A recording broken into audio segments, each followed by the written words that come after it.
Dice así la palabra de Dios.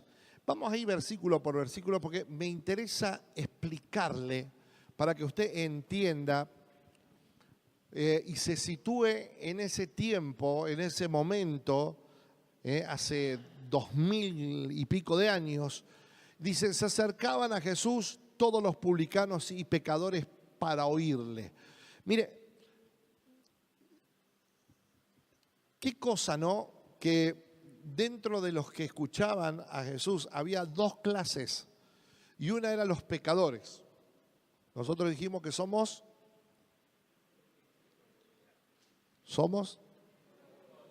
hijos, esa es nuestra identidad.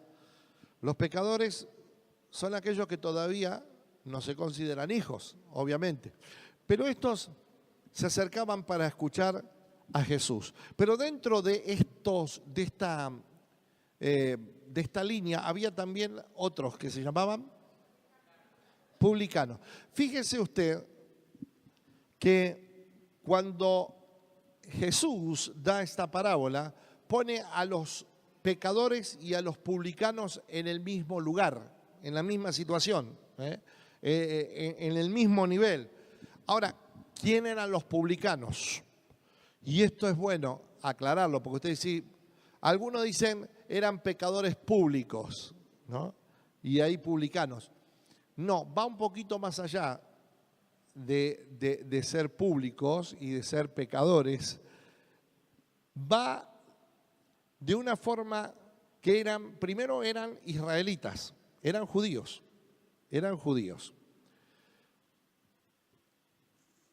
Cuando se usaba el término publicanos, eran los recaudadores de impuestos. Ahora, ¿qué tiene de malo recaudar impuestos? Nada, todo lo hacen, ¿no es cierto? Ahora, ¿por qué el publicano estaba considerado como un traidor a la patria? Realmente, era considerado como un traidor a la patria, era como lo más asqueroso que podía existir en el pueblo judío.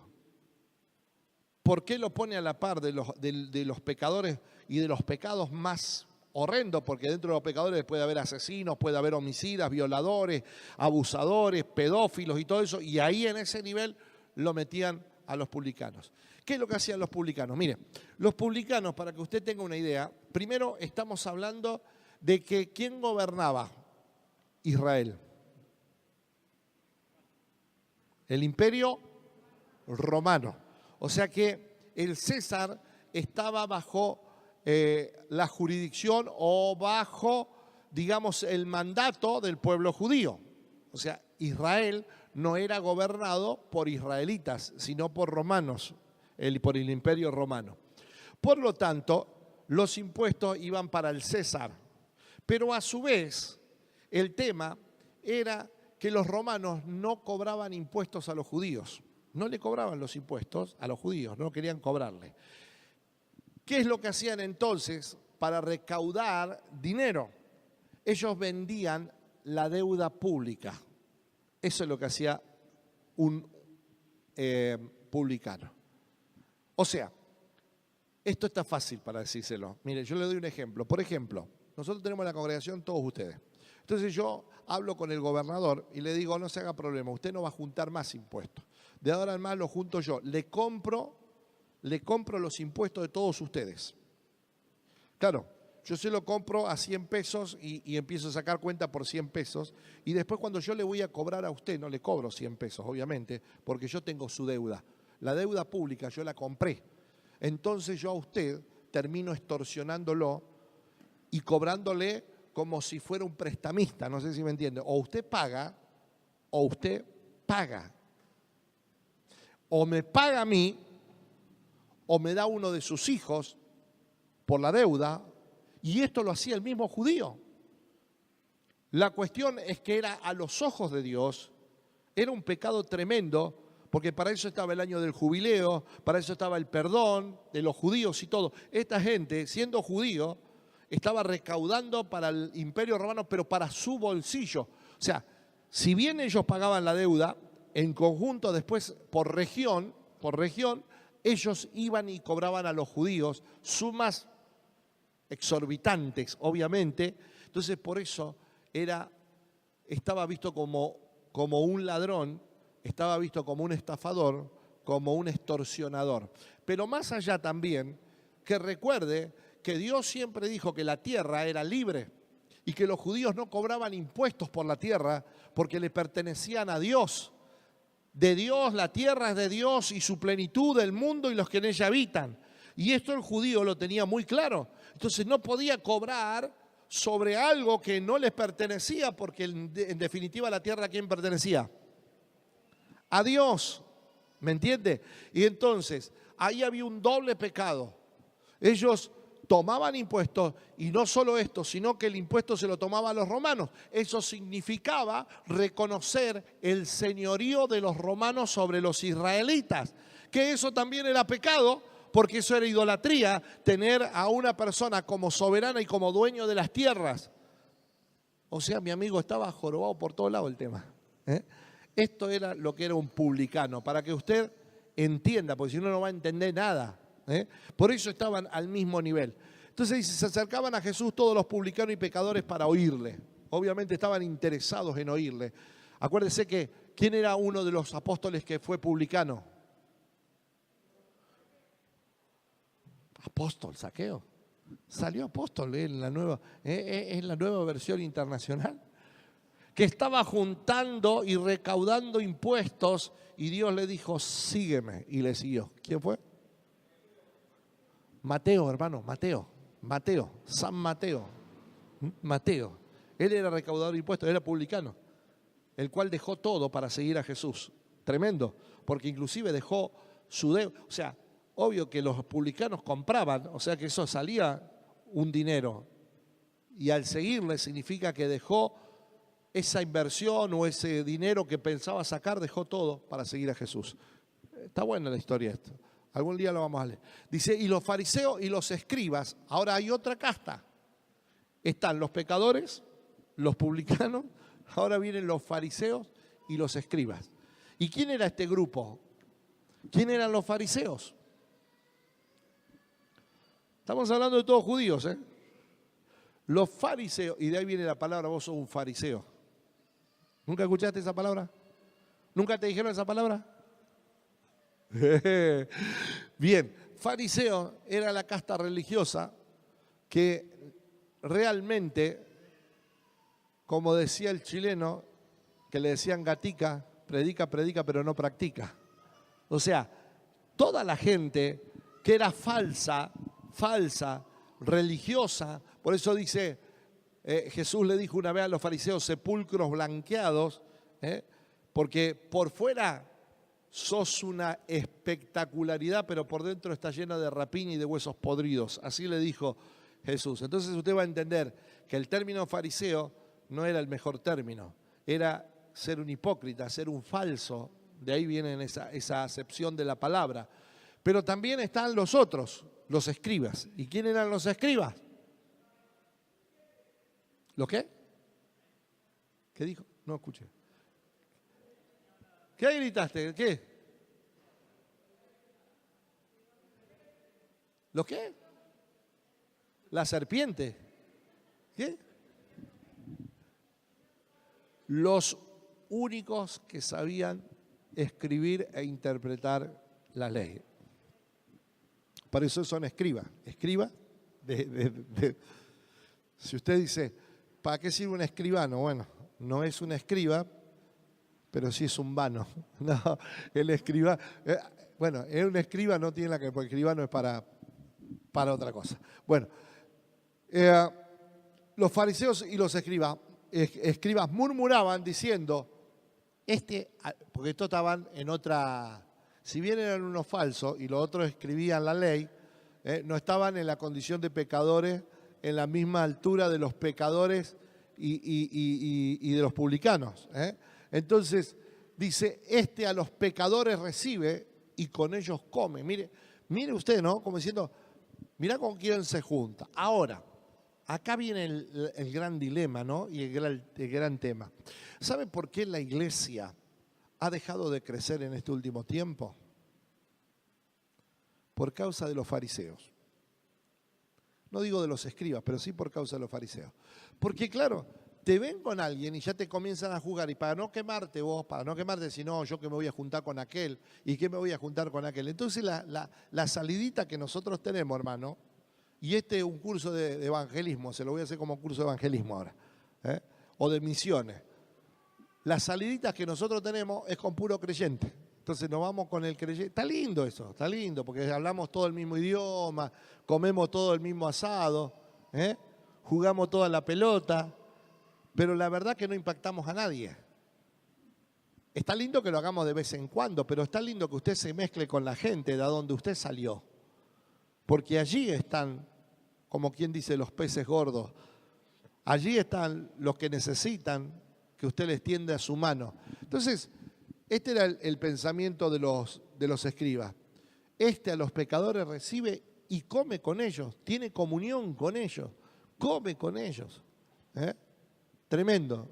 Y sigue hablando y dice, entonces, él le refirió esta parábola diciendo, como sabía lo que estaban pensando, dijo, bueno, le voy a dar otra enseñanza. Simbólica, recuerde que una palabra, parábola, es una referencia simbólica que puede ser cierta o no, que te deja una lección moral. Y la lección que dejaba esto: ¿qué hombre de vosotros, teniendo 100 ovejas, si pierde una de ellas, no deja las 99 en el desierto y va tras la que se perdió hasta encontrarla? Hace la pregunta. ¿Quién de ustedes dice, bueno, no me importa aquella que se perdió y la deja, sino que deja las 99 que están sanitas y va tras ella a encontrarla, ¿no? Y dice, y cuando la encuentra, la pone sobre sus hombros, gozoso, contento, alegre. Vamos. Y al llegar a casa reúne a sus amigos y vecinos diciéndole, gozaos conmigo, porque he encontrado mi oveja que se había perdido. Vamos. Y dice, os digo que así habrá más gozo en el cielo por un pecador que se arrepiente que por 99 justos que no necesitan de arrepentimiento. Mira, esto viene así, para que usted entienda. Si usted tiene muchos hijos, capaz que tiene uno solo, pero póngase en su cabeza que hoy tiene 20 hijos. ¿Es mucho? No, pues ya está pensando en qué le da de comer esta noche. No, póngale 5 hijos entonces. Vamos a achicar el plano familiar. Mire, usted se va a poner contento. No es que no se ponga contento porque si de los 5, 4 están sirviendo al Señor, no es que usted se va a poner contento todo el día porque lo va a tomar como que ya está el tema. Y hay uno que está muy descarriado, que está perdido realmente. Usted se va a poner más contento por ese perdido que aceptó a Cristo que por los 4 que están viniendo a la iglesia. Y eso es normal. Dios le está haciendo la misma referencia. No es que no se goza por los 99, pero los 99 no necesitan, sino que ya lo tienen. No es que lo necesitan, sino que ya tienen a Cristo en su corazón. Ya viven una vida de bendición, ya viven una vida de abundancia, ya viven una vida de decir gracias Señor por lo que hiciste. Y dice la palabra de Dios que el Señor se goza, no solo por esos 99, pero más se goza por aquel que estaba perdido y hoy es encontrado en el nombre de Jesús. Mi hermano, este es el tiempo que el Espíritu Santo de Dios nos está hablando. Primero, usted tiene que entender los tiempos. Y yo lo he predicado, usted debe ser entendido de los tiempos. Usted no se puede vestir hoy con un saco de lana, con camiseta, con botas, porque usted va a sufrir el calor y va a sufrir quizás de deshidratación de tanto que va a transpirar. Entonces usted tiene que entender los tiempos. El tiempo hoy hace calor, usted se tiene que vestir livianamente fresco. Cuando hace frío. Entonces, el no entender los tiempos, el no entender la revelación que viene a la iglesia, puede ser difícil y puede ser destructivo también para la vida de las personas. Hoy usted tiene que entender que Dios nos está hablando en este tiempo. En este año comenzó hablándonos acerca de las maldiciones, de librarnos de maldiciones, desde el año pasado que nos viene hablando. Pero ahora puntualmente nos viene hablando de identidad. ¿Quiénes somos en Cristo?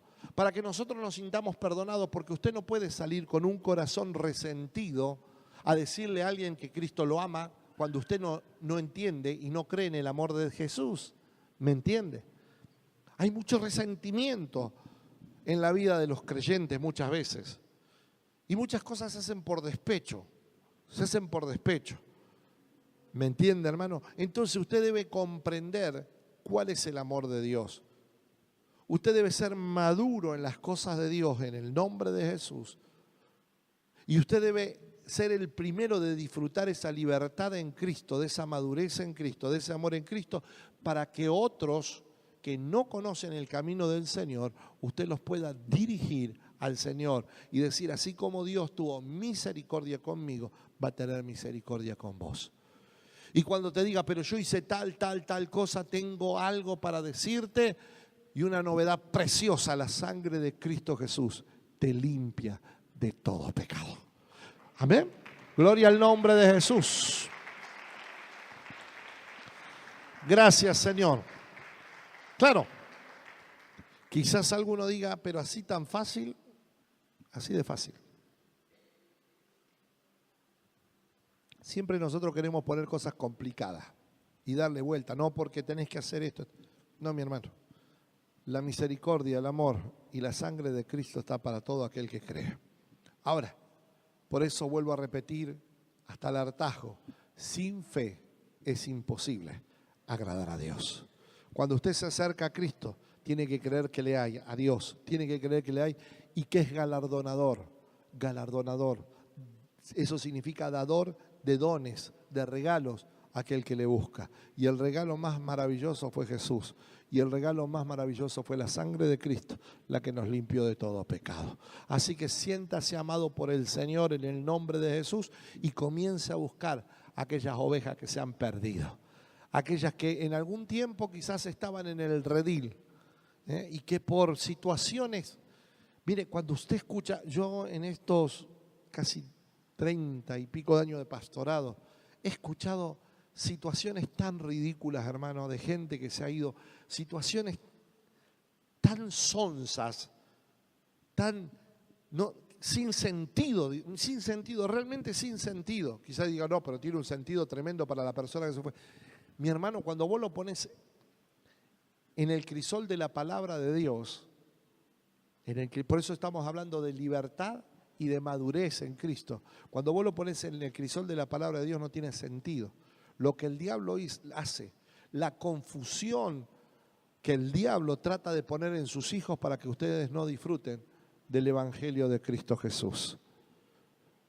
El Señor tiene poder en esta noche para bendecirte. Amén.